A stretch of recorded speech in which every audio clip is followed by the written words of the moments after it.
So, mo ni atong research river garbage collector prototype. This presentation explores the concept and design of a novel prototype for river garbage collection. The river garbage collector aims to address the escalating problem of river pollution by effectively removing debris and waste from flowing water sources.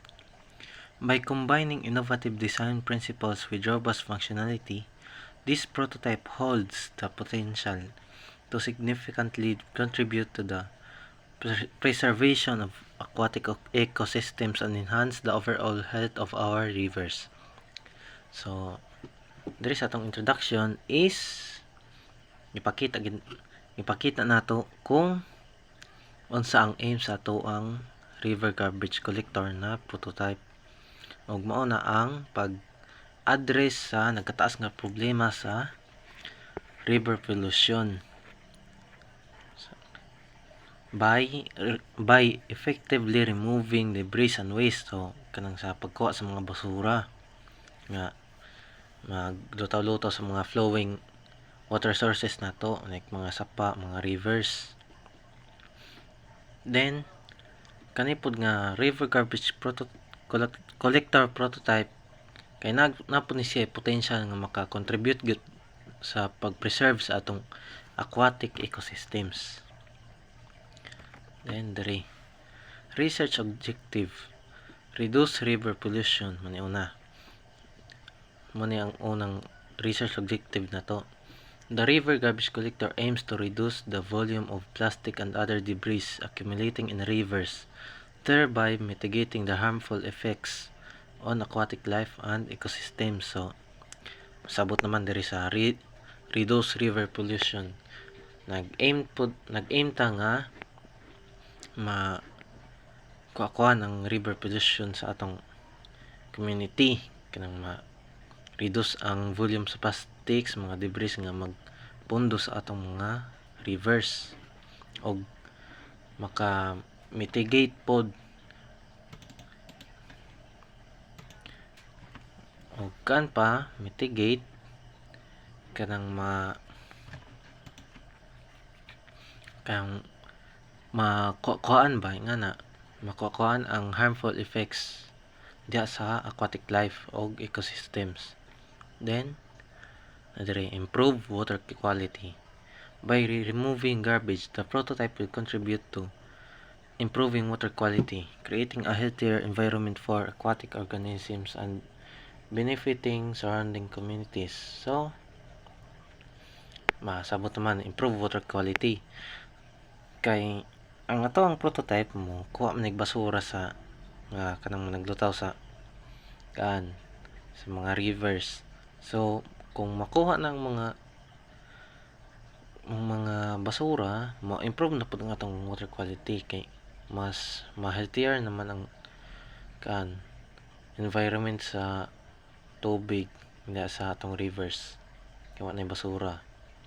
Then lastly, promote sustainable practices. The project advocates for sustainable waste management practices and encourages responsible disposal of waste, ultimately reducing the burden on river ecosystems. So kung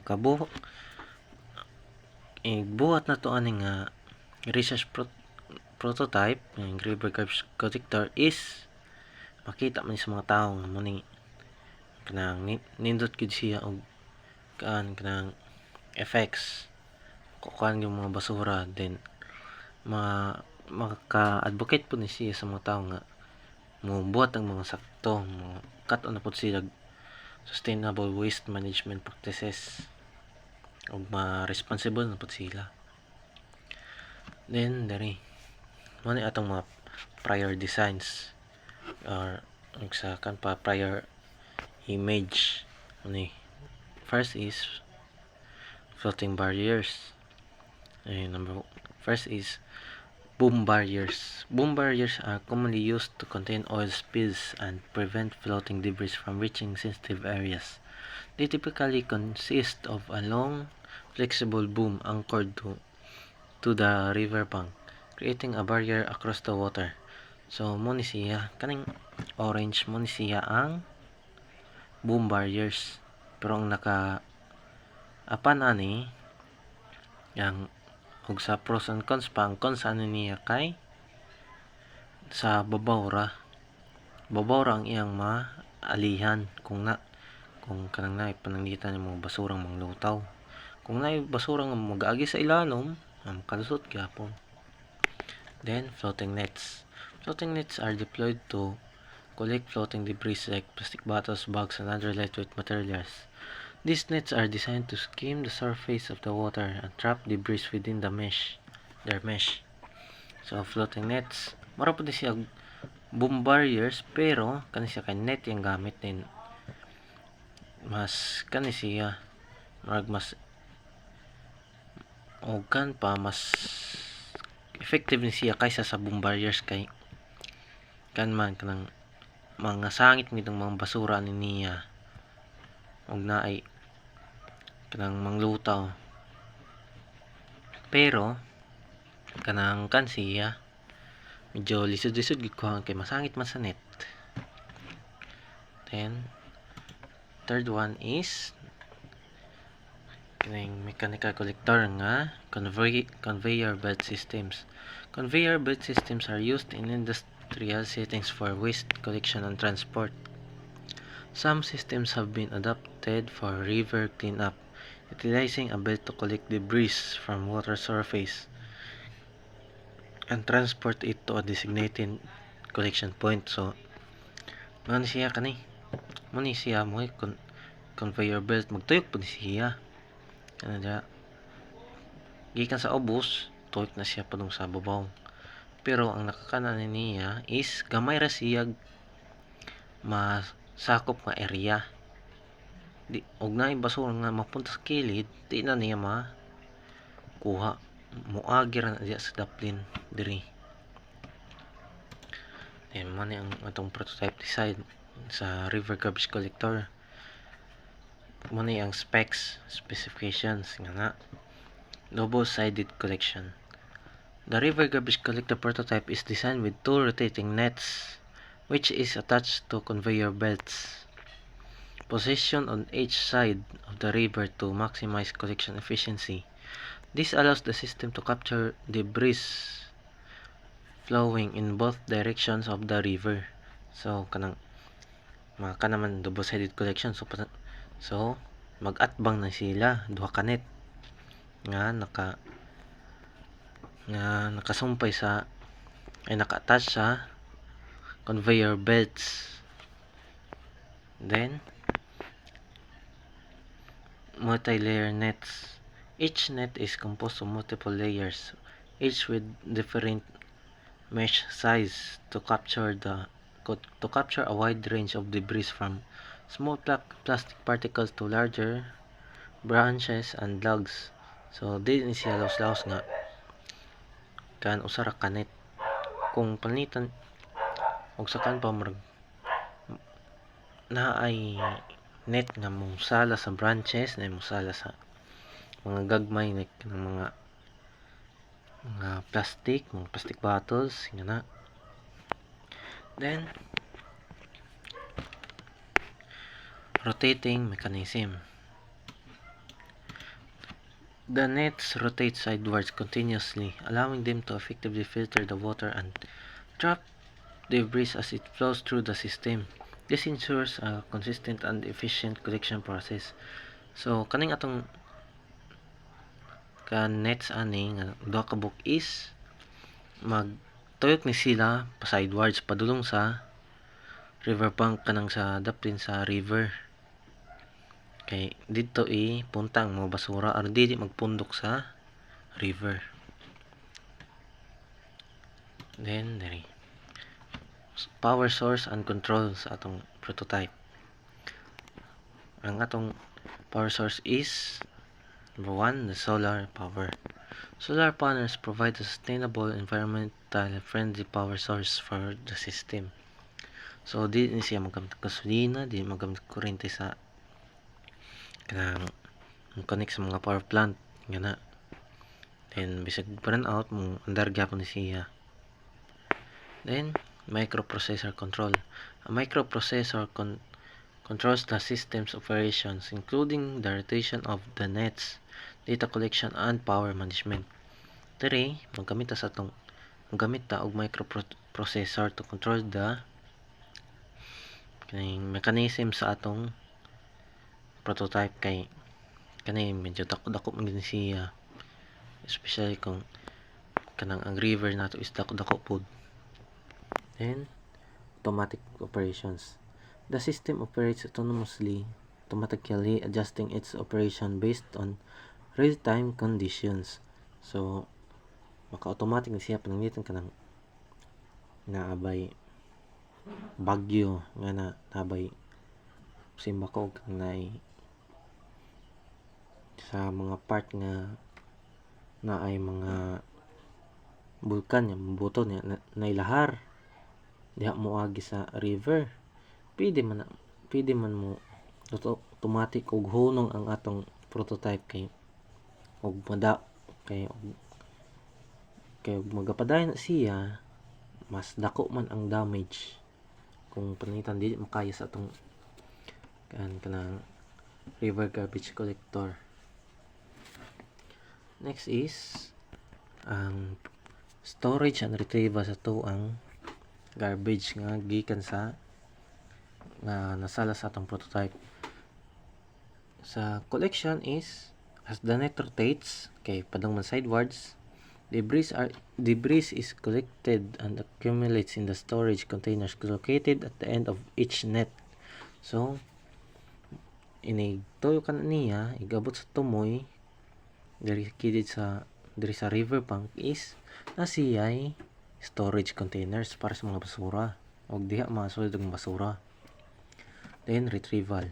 When the storage containers reach their capacity, they can be easily removed from the system, allowing for the efficient retrieval and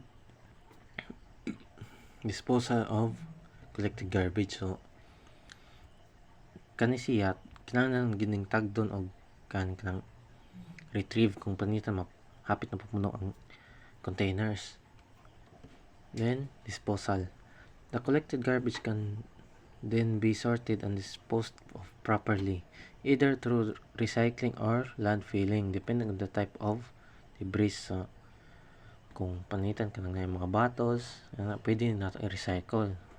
Og wala na magamit, pwede po nato paka na sa mga kanpod sa mga garbage truck nga din pakan sa landfill. And the ring part is the integration and maintenance sa atong prototype. Ang atong prototype has modular design. The prototype is designed with modular components, making it easy to install, maintain, and repair. The nets, storage containers, and rotating mechanisms can be readily replaced or upgraded as needed.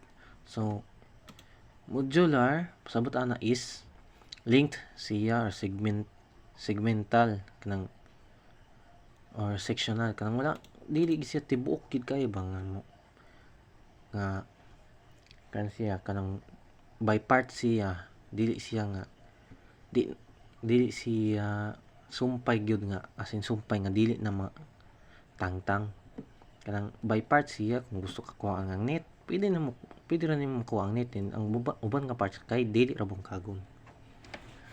Then the remote monitoring. The system can be equipped with sensors and remote monitoring capabilities, allowing operators to track its performance, identify potential issues, and optimize its operation in real time. So kani usa pod ni nga cause kung ngano nga microprocessor ang atong gamit kay need man siya og kanang kangyud kanang mas paspas og mas kanang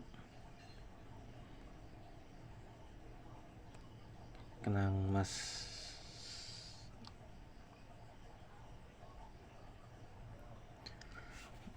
mas paspas og kanang mga kan gani sitaw kano kinahanglan nga diha gid dayon kana to kung unsay mga potential issues, mga optimize ang iyang operation in real time kanang diha gid dayon ibaw-an nato tanan ang about sa ato ang machine sa atong prototype. Then diri research and development kay ato ang prototype is dili pa man gid as in perfect, so nita nga mag field testing. The prototype will undergo extensive field testing in various river environments as to assess its effectiveness in collecting with different types of debris under varying flow conditions. So need ta nga mag field testing ani para mahibaw-an gid kung unsay mga daot, mga problema. Then design optimization. Based on field testing results, the prototype's design will be further optimized to enhance its performance, reliability, and cost effectiveness. So kung unsay ma-result sa atong field testing is na po nato buhat ning design optimization kung natin i-upgrade, natin ipuno nga na. Then community engagement. The research team will engage with local communities, environmental agencies, and stakeholders to ensure the prototype's development and deployment are aligned with their needs and priorities. Kinahanglan ta magpabalo gid sa community kung mabuhat na nani kay ganahan di sila ganahan nga ba sa mga opinions, mga kayugot nga na o mara na